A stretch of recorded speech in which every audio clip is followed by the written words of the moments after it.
Hi, I'm Garth Drinkwater from Small Business CGT Concession Specialists. In this video, I'm going to talk to you about one of the 4 additional tests for shares in a company or units in a unit trust, that being the CGT Concession Stakeholder test. Particularly, I'm going to talk to you about the relevance of the test, I'll provide you with details of the test, and I'll talk to you about one of the key concepts that is relevant to the test, being the concept of a CGT concession stakeholder. If you would like information about the other additional tests, they're covered in separate videos. I'll start with the relevance of the test. The CGT Concession Stakeholder test is one of the 4 additional tests that are some of the basic requirements that must be satisfied by an entity to gain access to the Small Business CGT concessions when the CGT asset is a share in a company or a unit in a unit trust.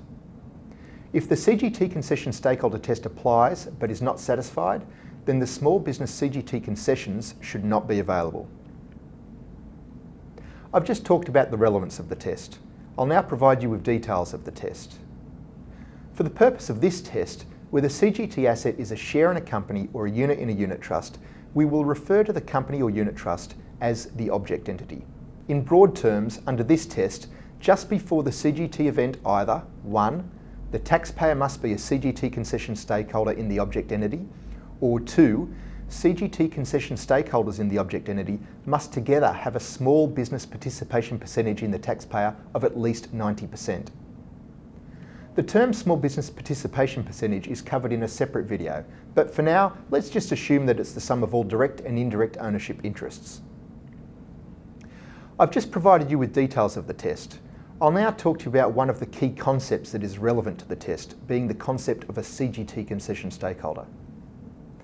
A CGT concession stakeholder is an individual that has a small business participation percentage in a company or trust of at least 20%. In addition, a CGT concession stakeholder is the spouse of such an individual where the spouse has a small business participation percentage of greater than 0. And that's it. That's the CGT concession stakeholder test. If you'd like to know more or get in contact, head on over to our website.